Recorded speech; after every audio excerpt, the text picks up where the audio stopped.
Hello friends, आज हम start करने जा रहे हैं एक नया टॉपिक जिसका नाम है एडजॉइंट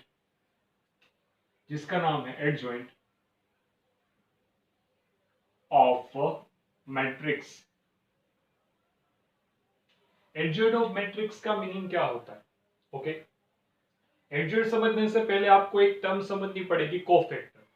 हम इसके आगे की एक्सरसाइज में कोफैक्टर को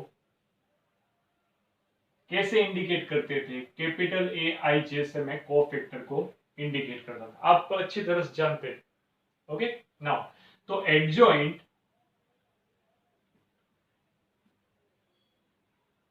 is transpose of aij। Okay sir, समझ में नहीं आया, फिर से। सबसे पहले मैं ऐसा एज्यूम करता हूं कि कोई एक मैट्रिक्स है ऐसा ए आई जे, और वो की स्क्वायर मैट्रिक्स है तो उसका ऑर्डर n बाय n होगा। ओके फ्रेंड्स, नाउ अगर मैं इस एलिमेंट का कोफैक्टर निकालूंगा तो इस एलिमेंट का कोफैक्टर ए आई जे आएगा। ओके, सीधी सी बात है। तो मैं ऐसे हर एक एलिमेंट का कोफैक्टर निकाल के, मैट्रिक्स ए के हर एक एलिमेंट का कोफैक्टर निकाल के उसका एक मैट्रिक्स बनाऊंगा जिसका ऑर्डर भी n होगा। अब अगर मैंने जो ये मैट्रिक्स का कोफैक्टर वाला मैट्रिक्स बनाया है, अगर मैं उसका ट्रांसपोज करता हूं तो मुझे जो मैट्रिक्स मिलता है उसको मैं क्या बोलूंगा फ्रेंड्स? उसको मैं बोलूंगा कोफैक्टर। ये मैंने कोफैक्टर निकाला, उसका मैंने ट्रांसपोज किया, तो मुझे जो मैट्रिक्स मिलेगा उसको मैं क्या बोलूंगा? एडजॉइंट ऑफ ए। तो ये मेरा हो गया एडजॉइंट ऑफ ए, जिसका ऑर्डर क्या होगा? n बाय n, मतलब स्क्वायर मैट्रिक्स होगा। ओके, तो adjoint is a transpose of capital A I J n by n। आपको पता चल गया होगा बाय डेफिनेशन। ओके, अब सर कोफैक्टर कैसे निकालते हैं, ये सारा आइडिया आपके दिमाग में ऑलरेडी है, तो मैं स्टार्ट कर रहा हूं। 2/2 का एडजॉइंट कैसे निकालेंगे, 3/3 का एडजॉइंट कैसे निकालेंगे। ठीक है फ्रेंड्स, नाउ एडजॉइंट ऑफ 2/2 मतलब सेकंड ऑर्डर डिटरमिनेंट का एडजॉइंट में कैसे निकालूंगा। सबसे पहले आपको इस टर्म को समझना पड़ेगा। ये टर्म मुझे क्या बोलती है कि आपने जो कोफैक्टर वाला मैट्रिक्स निकाला है उसका मैंने क्या किया है? ट्रांसपोज, तब जाके मुझे क्या मिला? एडजॉइंट मिला। ओके, नाउ मैं कोई एक सम ले रहा हूं और बाद में मैं ये भी बताऊंगा कि 2/2 का मैं एडजॉइंट डायरेक्टली कैसे कर सकता हूं। ओके, मैं कोई एक मैट्रिक्स लिया, A is equal to A11 A12 A21 A22। Okay friends, now अब हम क्या करेंगे? हम जो अपना रूल है उसी के हिसाब से, अगर मैं यहां पे कोफैक्टर ऑफ A11 में कोफैक्टर फाइंड करूं तो आपको पता होना चाहिए A11 का कोफैक्टर क्या आएगा, तो कि इसकी रो को और कॉलम को ढकूंगा, सामने वाला बंदा क्या होगा? इसका कोफैक्टर। ये A22 कोफैक्टर होगा, लेकिन -1 की पावर क्या लिखनी पड़ेगी? 1+1, तो मुझे मिल गया A22। ओके, ना कोफैक्टर ऑफ एलिमेंट A12 का कोफैक्टर मैं कैसे निकालता था फ्रेंड्स? -1 की पावर 1+2 इनटू इसकी रो को और कॉलम को ढका, इसके सामने वाला एलिमेंट क्या बनेगा? कोफैक्टर। तो यहाँ पे क्या आ गया? -1 इंटू A21, सॉरी A12 आएगा, इसके सामने वाला एलिमेंट A21। ओके, ना कोफैक्टर ऑफ इस एलिमेंट का कोफैक्टर A21 का एलिमेंट का कोफैक्टर क्या निकलेगा? -1 की पावर 2+1, तो माइनस की पावर 3 हो गई।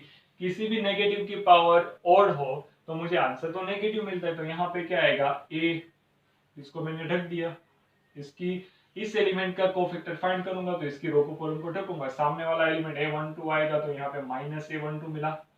ओके, तो cofactor of last element of A22 is equal to -1/2+2, इन दोनों को ढक दिया, ये एलिमेंट है, इन दोनों को ढक दिया, तो यहाँ पे आएगा A11 is equal to A11।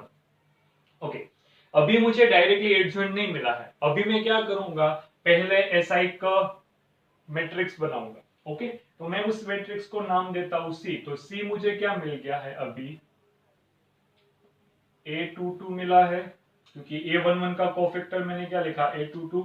Okay, फिर A12 का कोफैक्टर मैंने क्या लिखा, -A21। फिर A यहाँ पे -A12 लिखना पड़ेगा, यहाँ पे इसका कोफैक्टर A11। अगर मुझे एडजॉइंट ऑफ A निकालना है तो मुझे क्या करना पड़ेगा, इसका ट्रांसपोज करना पड़ेगा। तो मुझे यहाँ पे मिलेगा A11,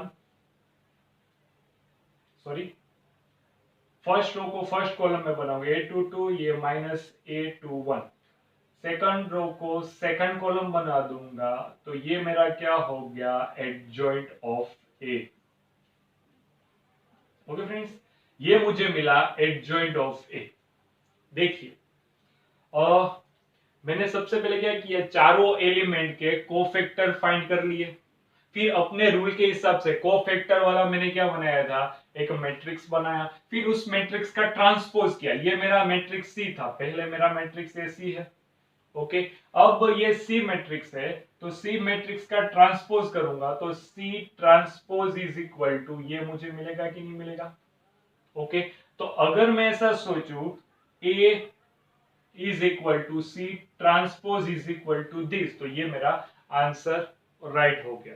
ओके ओके, अब मैं एक दूसरी मेथड से आपको डायरेक्टली 2x2 डिटरमिनेंट का मैट्रिक 2x2 मैट्रिक्स का आपको कोफैक्टर फाइंड करना बता रहा हूं। कैसे, आप अगर यहाँ पे ऑब्जर्व कर रहे हो तो एक चीज ऐसी है कि ये दोनों एलिमेंट अपने प्लेस चेंज कर रहे हैं। देखिए, A11 A22 एलिमेंट क्या कर रहे हैं, अपने प्लेस चेंज कर रहे हैं।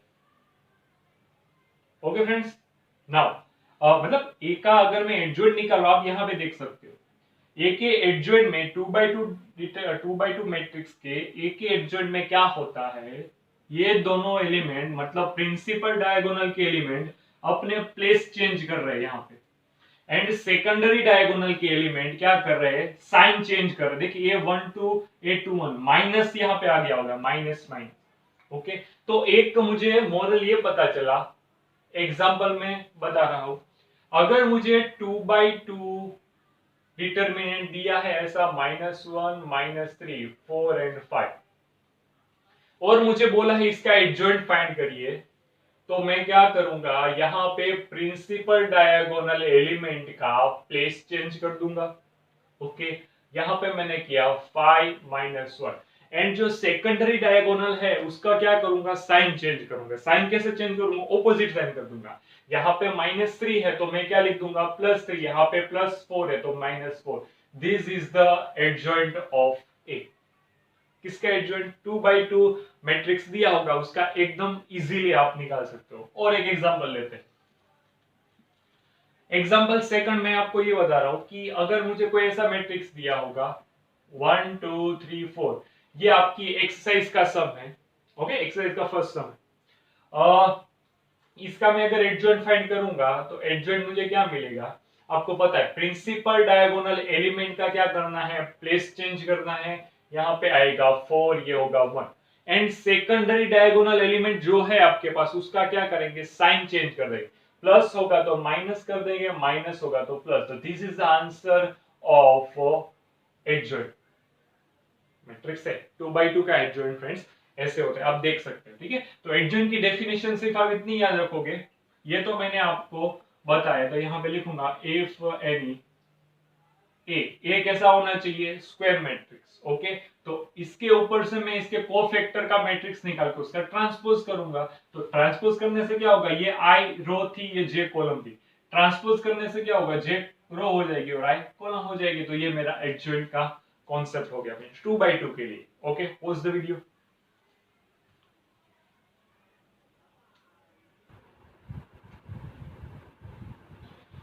ओके फ्रेंड्स, नाउ हम 3x3 मैट्रिक्स का क्या फाइंड करेंगे, एडजॉइंट फाइंड करेंगे। बहुत ही इजी है। ठीक है, कोफैक्टर अगर आपको फाइंड करना आता है तो adjoint of matrix 3x3 it is very easy for you. Now मैं यहां से स्टार्ट करने वाला हूं। 1 -1 2 एलिमेंट्स का पहले कोफैक्टर निकालूंगा। तो 1 के कोफैक्टर को मैं क्या बोलूंगा, a11 बोलूंगा। हाँ, a11 इज इक्वल टू -1 + 1 लिखूंगा। फिर 1 की रो को और कॉलम को ढक के मैं एक डिटरमिनेंट बनाऊंगा। तो ये क्या आएगा, 3 - 0 इज इक्वल टू, इसका आंसर आ गया 3। फ्रेंड्स अब हम डायरेक्टली लिख सकते हैं, ओके, क्योंकि अब आपको ये सोल्व करना आता है, कोफैक्टर निकालना आता है। a12 इस एलिमेंट का कोफैक्टर क्या होगा, तो क्या -1 की पावर 1 + 2 एंड इसकी रो को कॉलम को ढक के एक डिटरमिनेंट को सोल्व करूंगा। तो 2 × 1 2 -2 × 5 तो -10, लेकिन यहां पे क्या आ जाएगा, +10। ओके, तो मेरा आंसर हो गया -12। ओके फ्रेंड्स, नाउ a13 को मैं कैसे लिखूंगा, a13 मतलब इस एलिमेंट का डिटरमिनेंट, इस एलिमेंट का कोफैक्टर मैं कैसे फाइंड करूंगा, यहाँ पे -1 + 3 इन दोनों को ढक के 2 × 0 यहाँ पे हो जाएगा 0 -2 × 3 तो +6 my dear, here answer will be 6। Okay, now मैंने फर्स्ट रो के एलिमेंट्स के कोफैक्टर को फाइंड कर लिया। ओके, नाउ ठीक है, हम कोफैक्टर फाइंड करके लिखेंगे ही ऐसे ताकि आपको कोई प्रॉब्लम ना हो। मैंने रो को कोफैक्टर को कॉलम के रूप में लिखा। ओके, अब सेकंड रो को सेकंड के कॉलम के रूप में लिखूंगा ताकि आपको लास्ट आंसर लिखने में कोई प्रॉब्लम ना हो। ठीक है, ये थोड़ा इजी बन जाएगा आपके लिए। अब यहाँ पे 821 में कैसे फाइंड करूंगा, आप तो मुझे बता सकते हैं, -1 की पावर 2 + 1 होगा। इन दोनों को ढक के -1 × 1 dear -1 0 × 2 2 sorry 0, then the answer will be -1 raised to 3 तो -1 × -1 this will be +1। okay, now the element 822 is equal to -1 raised to 2 + 2। इसकी रो को और कॉलम को ढक के 1 × 1 यहाँ पे 1 बच गया, माइनस माइनस प्लस 4 आ जाएगा, इन दोनों का मल्टीप्लाई आगे माइनस, तो मुझे ऐसा कुछ मिलेगा, तो आंसर आएगा मेरा 5। ओके, नाउ एलिमेंट आ गया 823, तो ये 823 कोफैक्टर कैसे फाइंड करूंगा, यहाँ पे -1 की पावर 2 + 3 इंटू ये 0 माइनस -2 × -1 तो +2 होगा, लेकिन आगे माइनस है तो यहाँ पे ऐसा, तो यहाँ पे -1 × -2 the answer will B +2। Okay friends, now अगर मैं ऐसा सोचूं कि A31 एलिमेंट का आंसर क्या होगा, तो आप अच्छी तरह से मुझे आंसर दे सकते हो, सर -1 की पावर 3 + 1, इन दोनों को ढक के ये -5 हो चुका है, -6 हो चुका है, तो यहाँ पे मुझे आंसर क्या मिलेगा, -11। क्यों, क्योंकि -1 की 4 पावर, तो वो तो पॉजिटिव बनेगा, +1 × -11 आंसर विल बी -11। A32 क्या आंसर देगा मुझे, A32 मतलब 0 एलिमेंट का कोफैक्टर, यहाँ पे रखूंगा -1 की पावर 3 + 2 मतलब -1 की 5 पावर, इन दोनों को ढक के 1 × 5 यहाँ पे 5 -4। ओके, तो आंसर विल बी 5 - 4 मतलब 1 और -1 की 5 पावर, तो -1 आंसर आ जाएगा।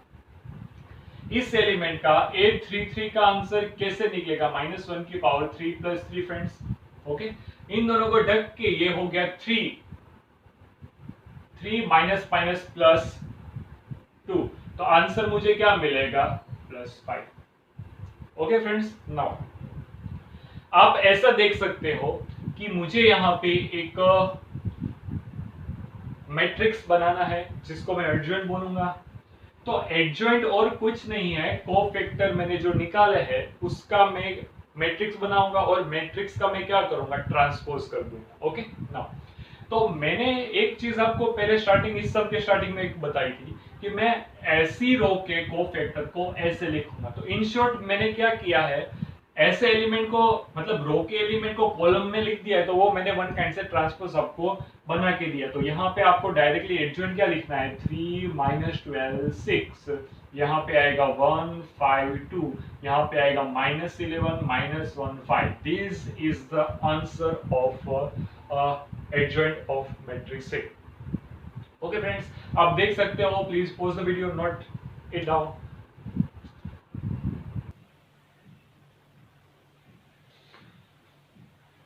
आज के इस लेक्चर में हमने एडजॉइंट कैसे निकालते हैं वो देख लिया। 2x2 का 3x3 का दोनों का एडजॉइंट निकालना सीख लिया। अब मैं एडजॉइंट के रिलेटेड जो भी थियरम्स है या फिर उसकी प्रॉपर्टीज है वो हम यहाँ पे डिस्कस करेंगे और एक्सरसाइज के रिलेटेड सम के द्वारा उसको प्रूफ करेंगे। ओके, तो आपको ज्यादा इजीली पता चलेगा। If A is a square matrix, मतलब कोई मुझे स्क्वायर मैट्रिक्स दिया हो, 2x2 का हो सकता है, 3x3 का हो सकता है, तो उसके लिए a into adjoint A is equal to adjoint A into A is equal to determinant of a into I, ये होता है। ओके, ये प्रूफ करना है हमको हाउ। और ये जो चीजें हैं, मतलब ये जो आज हम इस लेक्चर में थ्योरम पढ़ेंगे, कुछ प्रॉपर्टीज पढ़ेंगे, वो आपको एमसीक्यू के रूप में डायरेक्टली बोर्ड की एग्जाम में पूछ सकते हैं, तो be careful. Okay, question number 3 के द्वारा हम इस टर्म को प्रूफ करने वाले हैं। तो मुझे क्या क्या चीजें चाहिए, तो कि ए मुझे दिया है मैट्रिक्स, अब मुझे एडजॉइंट ऑफ ए निकालना है। तो आपको पता है एडजॉइंट ऑफ ए 2x2 का कैसे निकालते हैं। प्रिंसिपल डायगोनल एलिमेंट की क्या करूंगा, प्लेस चेंज करूंगा। यहाँ पे 2 है, वहां पे -6 है, वहां पे 2। सेकेंडरी डायगोनल एलिमेंट्स का क्या करूंगा, साइन चेंज करूंगा, यहाँ पे 4। ओके फ्रेंड्स, आपको ये मिल गया ना। अब मुझे क्या चाहिए, एक बार ए का डिटर्मिनेंट भी निकालना पड़ेगा। तो ए का डिटर्मिनेंट मैं आपको यहाँ पे निकाल के दे रहा हूँ। Determinant of A is equal to, कैसे निकालना है आपको पता है, 2 into -6 minus 4 into sorry 3 into -4। तो ये फ्रेंड्स मुझे क्या मिल जाएगा, ये हो गया -12, ये हो गया +12, तो आंसर मुझे क्या मिल जाएगा, 0। ओके, चलिए अब ये जो रिजल्ट मैंने यहाँ पे लिखा है उसको मैं प्रूफ करूंगा। तो पहला रिजल्ट क्या बोल रहा है मुझे, a इंटू एडजॉइंट ऑफ ए मुझे करना होगा। तो मैं सामने मेरे क्वेश्चन में से डेटा यहाँ पे लिखूंगा। यहाँ पे a की जगह पे क्या मुझे दिया है, 2 3 -4 -6 इंटू एडजॉइंट ऑफ ए हमने क्या निकाला है, -6 2 -3 +4। मैं इन दोनों का मल्टीप्लिकेशन करूंगा। ओके, तो ये पहला रिजल्ट ये मुझे मिलेगा ना। आपको मल्टीप्लिकेशन करना आता है, कैसे करेंगे, तो कि भाई फर्स्ट मैट्रिक्स को रो से इंडिकेट कर दीजिए, सेकंड को कॉलम से इंडिकेट कर दीजिए। ओके, मैंने ऐसे बता दिया। अब फर्स्ट रो फर्स्ट कॉलम के करस्पॉन्डिंग एलिमेंट का मल्टीप्लिकेशन और बीच में एडिशन, तो यहां पे आएगा -12 प्लस ये होता है 12, इन दोनों का बीच में प्लस, यहाँ पे हो गया -6, यहाँ पे +6, यहाँ पे हो गया 24, यहाँ पे हो गया -24। ओके फ्रेंड्स, माइनस माइनस +24, बीच में प्लस इन दोनों का, तो -24। यहाँ पे क्या आएगा 12, यहाँ पे क्या आएगा -12। तो आपको यहाँ पे एक नल मैट्रिक्स मतलब जीरो मैट्रिक्स मिल चुका है। ओके, नाउ अब दूसरा रिजल्ट मुझे क्या बोलता है, एडजॉइंट ए इंटू ए करना पड़ेगा। तो यहाँ पे मैं दूसरा रिजल्ट लिख रहा हूँ, एडजॉइंट ऑफ ए इंटू ए। तो मैं सबसे पहले एडजॉइंट को लिखूंगा -6 -3 4 2। ओके, नाउ इंटू, अब यहाँ पे ए लिखूंगा, ए मैट्रिक्स कौन सा था, 2 3 -4 -6। अब इसका मल्टीप्लिकेशन करेंगे। आपको पता है फर्स्ट रो फर्स्ट कॉलम, मतलब ये हो गया -12 माइनस माइनस +12, ये हो गया -18 सॉरी -18, बीच में आएगा +18। यहाँ पे क्या होगा 8, ये हो गया -8, ये होता है 12, ये होता है -12। The answer will B 0 0 0 0। Okay, तो इसको मैं रिजल्ट 1 बोल सकता हूं, इसको मैं क्या बोल सकता हूं, रिजल्ट सेकंड। नाउ तीसरा रिजल्ट मुझे क्या बोलता है, ए के डिटर्मिनेंट का, तो यहाँ पे थर्ड करके लिख रहा हूं, और डिटर्मिनेंट ऑफ ए इंटू आई। आई कौन से ऑर्डर का होगा फ्रेंड्स, सेकंड ऑर्डर का आइडेंटिटी मैट्रिक्स। यहाँ पे मैं ए डिटर्मिनेंट ऑफ ए मतलब 0 इंटू यहाँ पे I 1 0 0 1 करूंगा तो किसी भी मैट्रिक्स का नल मैट्रिक्स के साथ मल्टीप्लिकेशन मुझे क्या देगा फ्रेंड्स, जीरो ही देगा। ओके, तो यहाँ पे 0 0 0 0 ऐसे लिख सकता हूं। तो from result first second and third we can prove adjoint of A into A is equal to A into adjoint of A is equal to determinant of A into I। ये मैं क्या कर सकता हूँ, प्रूव कर सकता हूँ। अब देख सकता हूँ ये एक्सरसाइज नंबर 4.5 का क्वेश्चन नंबर 3 यहाँ पे मैंने इस प्रॉपर्टी के साथ आपको प्रूव करके दिखाया फ्रेंड्स। ओके, देख सकते हो।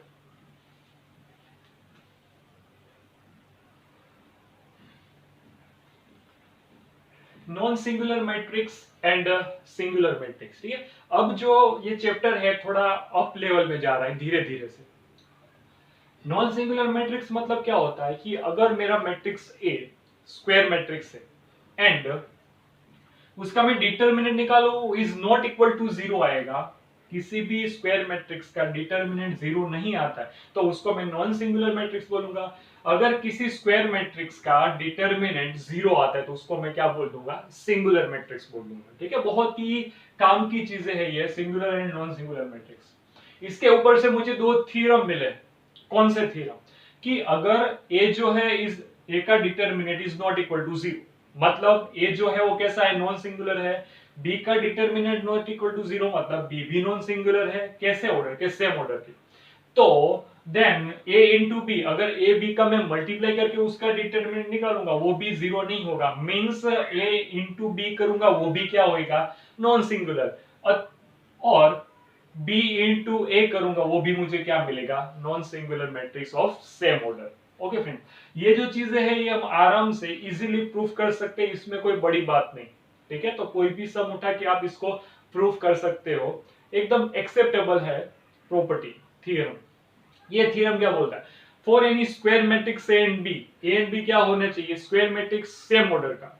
तो a इंटू बी का मैं डिटरमिनेंट निकालूंगा इज इक्वल टू ए का डिटरमिनेंट इंटू बी के डिटरमिनेंट जितना होगा। ठीक है, ये चीज भी आप कोई भी मैट्रिक्स उठा के 2x2 का उठा के आप इसको प्रूफ कर सकते हो, आसानी से आ जाएगा फ्रेंड। जो थ्योरम ऐसे होंगे मुझे थियोरेटिकली प्रूफ कराने पड़ेंगे वो मैं आपको यहाँ पे कराऊंगा। बाकी ये दोनों थ्योरम आपको एक्सेप्ट कर लेने हैं, विदाउट प्रूफ कंसीडर कर लेने हैं। क्यों, क्योंकि अब आप एलिमेंट्स लिख के आप इसको क्रॉस चेक आराम से कर सकते हो।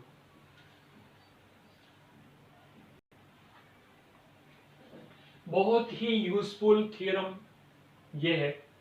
ओके, आपको कई सारे एमसीक्यू में ये डायरेक्टली आंसर दिलाने के लिए काम लगेंगे। कैसे, इस थ्योरम का मैं आपको प्रूफ दे रहा हूं। हम एक ये पढ़ चुके हैं, A into adjoint of A is equal to adjoint of A into A is equal to, ठीक है, ये मैं प्रूफ कर रहा हूं।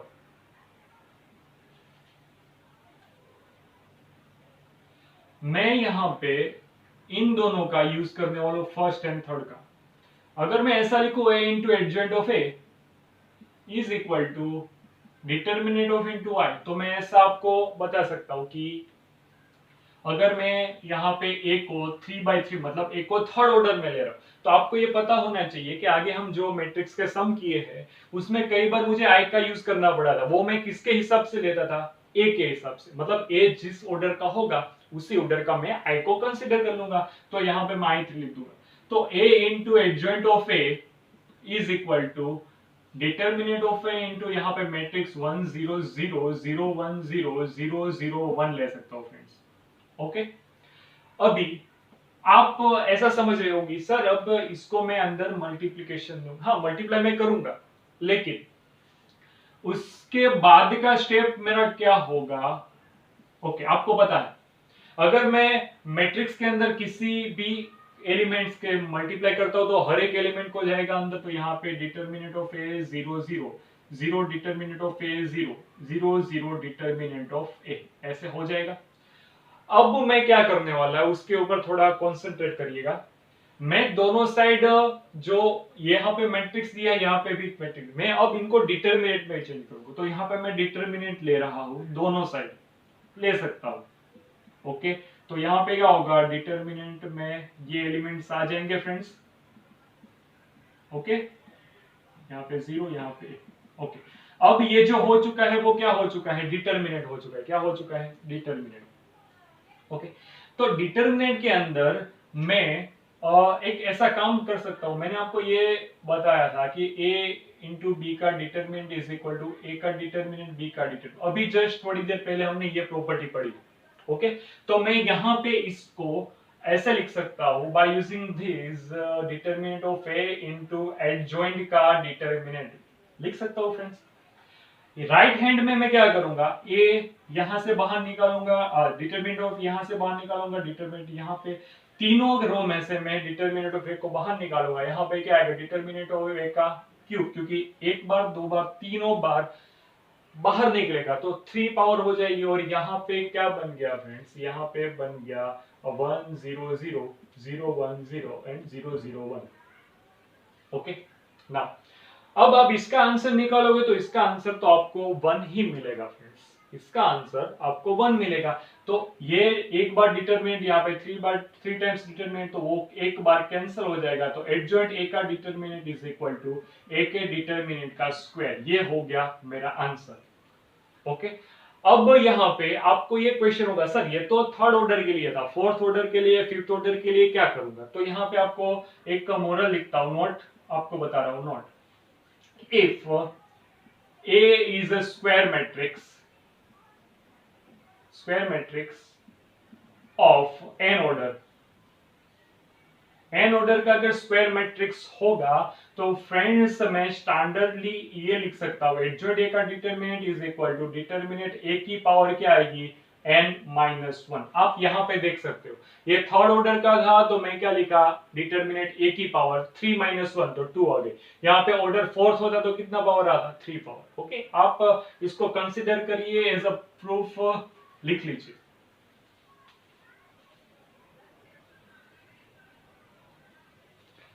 ओके फ्रेंड्स, ये जो है वो थ्योरम मैंने यहाँ पे आपको ऑलरेडी प्रूफ करके बताया, ठीक है। बहुत ही अच्छा थ्योरम है और इसी की मदद से मैं क्या फाइंड करूंगा, इनवर्स फाइंड करूंगा ऑफ मैट्रिक्स का।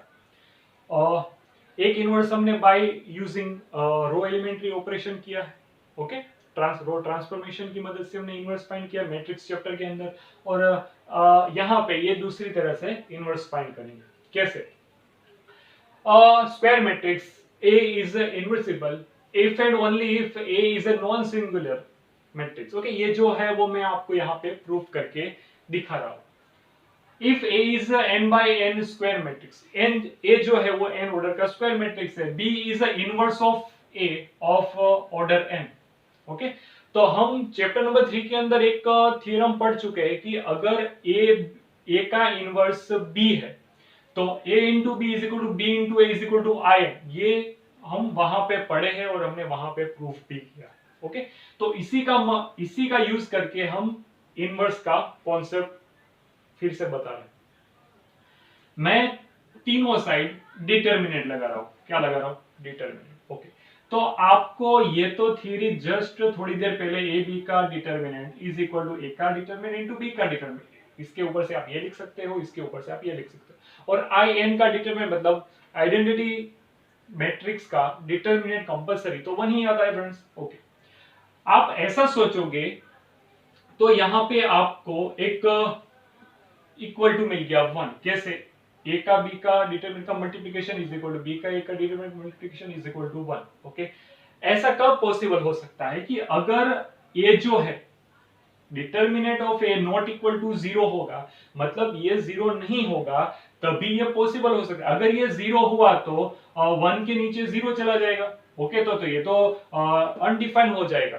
तो इन केस में हमको ये सोचना है कि A is a non singular matrix, हमने देख लिया है, प्रूफ कर लिया। ओके, ऐसा था, ऐसा बनाया, ऐसा बनाया, तो इस रिजल्ट के ऊपर से मैं ये लिख सकता हूं कि जो ए का डिटरमिनेंट है वो क्या है, नॉन सिंगुलर। ओके, नाउ हम इसी लेक्चर के अंदर ये चीज देखे कि भाई a into adjoint A is equal to adjoint A into A is equal to A का determinant into I n. Okay, मैं क्या कर रहा हूं, multiplied by 1 upon determinant of A. Okay, ऐसा क्यों किया अभी आपको पता चल जाएगा। तो a इंटू यहाँ पे ऐसा किया है, अच्छा यहाँ पे मैंने डिटर्मिनेंट ऑफ a को निकालने के लिए डिटर्मिनेंट ओ से डिवाइड किया। ओके, या फिर 1 अपॉन डिटर्मिनेंट ऑफ ए से क्या किया, मल्टीप्लिकेशन। ओके, अभी भी आपको डाउट होगा सर क्यों किया, मुझे क्या बताना है, मुझे ए का इनवर्स फाइंड करना है। ए का इनवर्स इसके साथ कंपेयर करिए आप, a into B is equal to B into A is equal to I N बनना चाहिए। हाँ, तो यहाँ पे आई एन सिर्फ आइडेंटिटी मैट्रिक्स नहीं था, इसके साथ कुछ जुड़ा हुआ था। क्या जुड़ा हुआ था, डिटर्मिनेंट ऑफ ए, जो कि मुझे नहीं चाहिए था। तो ये नहीं चाहिए मुझे, तो मैंने क्या किया, उस चीज से, उस टर्म से डिवाइड कर दिया। उस टर्म से डिवाइड किया तो मैं अब इसके साथ दोनों को कंपेयर करूं तो a into B is equal to I n is equal to B into A हो जाएगा। तो आप b को क्या लिख सकते हो फ्रेंड्स, b को मैं 1 upon determinant of A into adjoint ए लिख सकता हूं। एंड मैंने यहाँ पे आपको बोला है कि अगर b जो है वो इनवर्स ऑफ a है तो मैं a inverse is equal to b is equal to this लिख सकता हूं। तो हम इस एक्सरसाइज के सम में क्या करेंगे, ए का इनवर्स फाइंड करने के लिए 1 upon determinant of A into adjoint ए वाला कॉन्सेप्ट लगाएंगे। लेकिन यहाँ पे आपको ये ध्यान रखना पड़ेगा कि ए जो है वो क्या होना चाहिए, नॉन सिंगुलर, मतलब ए का डिटर्मिनेंट आपको 0 नहीं मिलना चाहिए, क्योंकि मैं यही तो थ्योरम अप्लाई किया हूं यहाँ पे। ओके फ्रेंड्स, आप लिख सकते हो, एक बार देख सकते हो।